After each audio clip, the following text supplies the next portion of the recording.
Last minute escapes. In the sun. What is the best airline? Or the worst airline?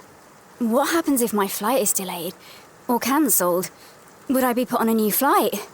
Or would I be refunded? What if it takes me days to get home? Benefits of a UK staycation. When life gives you questions, get answers at which.co.uk.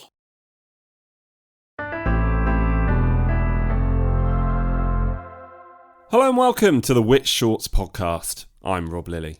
Now, did you know that it's expected that over 32 million commercial airline flights will take to the skies in 2023? Now, that might be well below the previous peak set in 2019, but it still shows that more and more of us are after a well-deserved getaway. Now, did you also know that the average price of an airline ticket has also risen to record levels in that time? This week, we're exploring airline greedflation, shining a light on exactly how much an airfare has increased by over the last few years. To read us this article, originally written by Trevor Baker, I'll hand you over to Lauren Bell.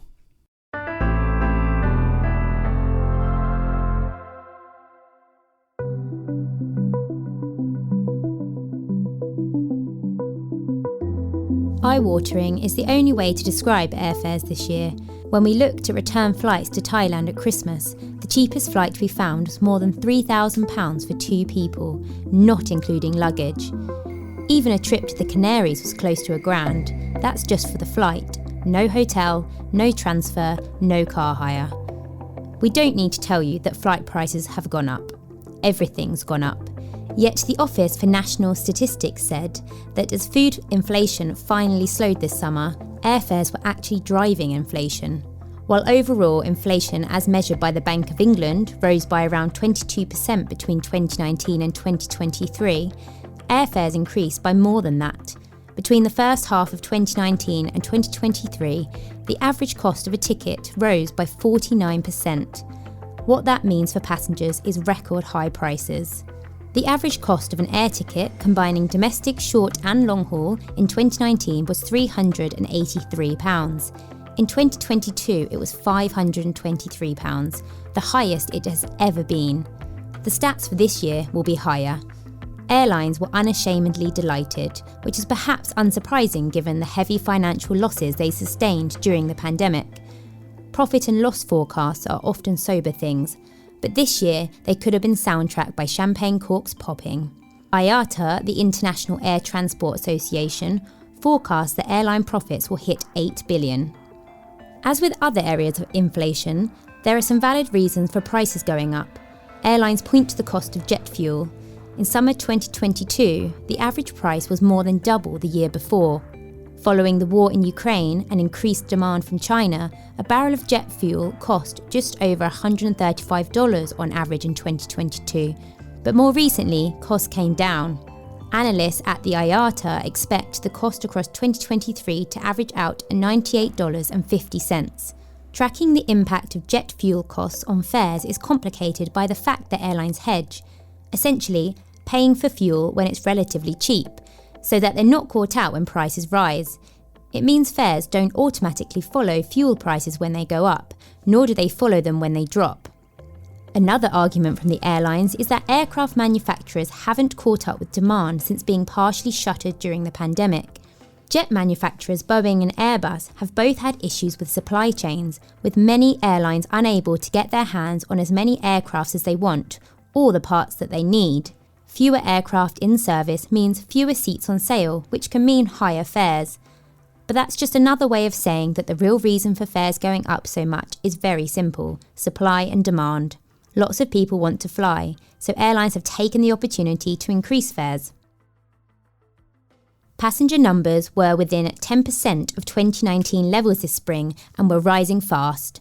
Ryanair said it carried 17 million people in May, its highest ever monthly figure. The airline's demand pricing model is different from most other products we buy. If the dairy aisle at Tesco is busy with customers browsing milk, it doesn't immediately send staff out to hike the price of the semi-skimmed. Airlines do exactly that. You need only look at the extraordinary prices families are forced to pay because they need to fly during the school holidays. Whether you think this is greedflation is a point of personal perspective. Is it perfectly reasonable for airlines to increase prices when they could comfortably fill their planes many times over at the higher price? Or are they ripping people off by charging far more for what amounts to the same product? What has irked passengers most is the relentless rollout and increase to the cost of what airlines call extras.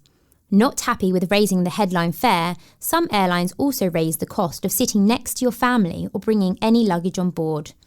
Look on Skyscanner or Google Flights and you might have a sharp intake of breath at the cost of some trips these days. But at least you can quickly compare different prices. Unfortunately, the real figure you'll pay is too often very different to the fare you'll see on the first booking page.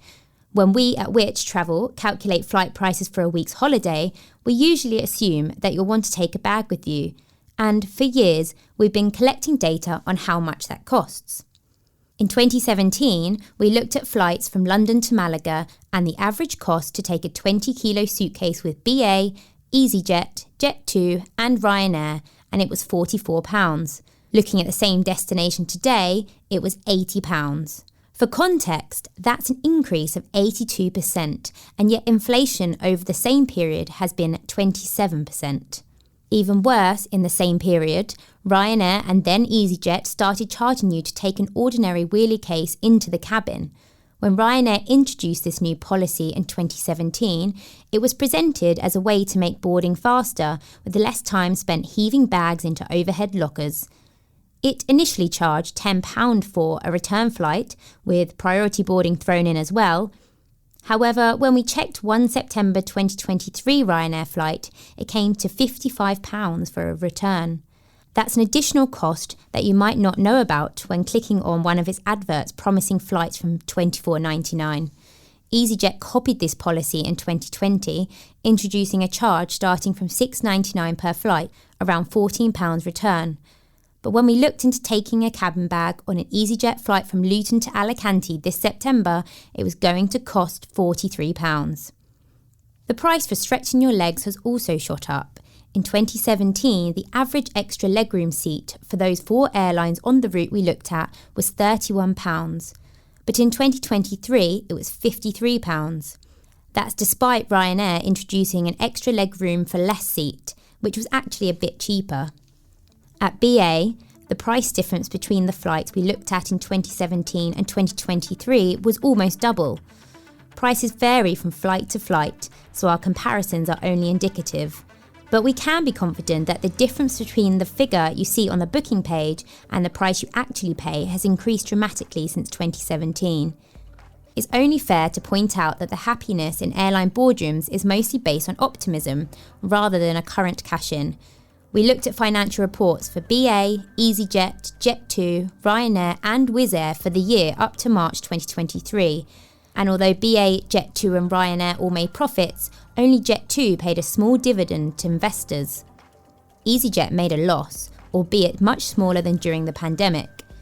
Wizz Air made a pre-tax loss of more than £500 million, in part because it's in a period of aggressive expansion. However, all the airlines were making positive noises about profits for the rest of 2023. In April 2023, admittedly before realising it would need to cancel more than 1,000 of its summer flights, EasyJet predicted that it would make around $260 million for the full year. British Airways owner IAG raised its underlying profits forecast from $1.6 billion to $2 billion, based on increasing passenger revenue and falling fuel prices. It's a similar story at many other airlines. This is a good thing, not just for shareholders, but for anyone who values the strong competition that we have on many routes from the UK. It's much better that airlines are making a profit than a loss, and are competing with each other on routes and prices. It's only a couple of years since Flybe went bust, and before that, Monarch and Thomas Cook also went under, but criticism of airlines' rising profits and fares has become more vocal. Oliver Jankovic, Director General of the Airports Council International in Europe, said that the regulators should monitor the level of airfares and check that there is no abuse of pricing power. In remarks quoted by the Financial Times, he pointed out that price rises were happening despite, or because, passengers have less choice than they did before the pandemic. He said that the number of cities connected by air travel in Europe has fallen by 16%, with airlines prioritising the most profitable routes. While choice has fallen, we've also seen another summer of disruption, cancellations and delays. Passengers might put up with rising prices, but only if they're given a punctual, reliable service to match. Ultimately, the airline's supply and demand model only holds up while there's demand. The boom in travel this summer is in part driven by people taking their first post-pandemic holidays. That is unlikely to be replicated next summer, and if there are fewer passengers, airfares will have to fall.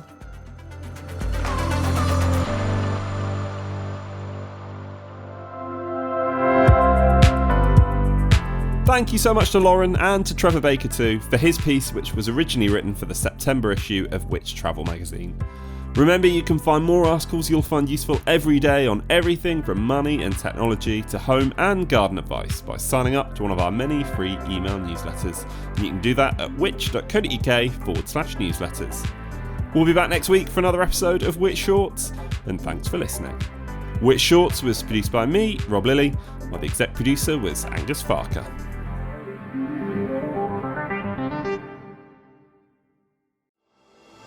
Scammers are stealing hundreds of millions of pounds every year. They bombard us with fraudulent texts, emails and calls. And what's more, their tactics are getting increasingly sinister. To keep across the latest scams, sign up to our free Scam Alert service to help you stay ahead of the latest scams and protect yourself. Go to which.co.uk/scamalert-newsletter. That's which.co.uk/scamalert-newsletter. Thank you.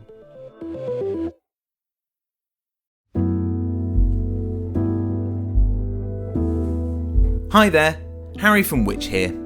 Our research has found that millions of families are skipping meals to survive the cost of living crisis. And our figures show that over 8 in 10 people in the UK are having to make adjustments to save money on food. With the price of essential products soaring, we believe that supermarkets have to step up to the plate to help us all. That's why we've launched the Affordable Food for All campaign, calling on the big supermarkets to take action and make a real difference to communities across the UK. If you agree and would like to join our campaign, then sign our petition at which.co.uk/affordable-food and use the hashtag AffordableFoodForAll on social media. Thank you.